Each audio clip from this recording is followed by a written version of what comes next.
55 products containing the ingredient Folcodine have been cancelled and recalled by the Therapeutic Goods Administration.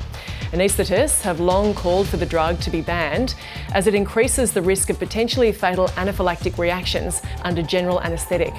Several cough syrups and lozenges manufactured by Benadryl, Coldryl and Difflam and others have been affected, including medicines not yet on the shelves.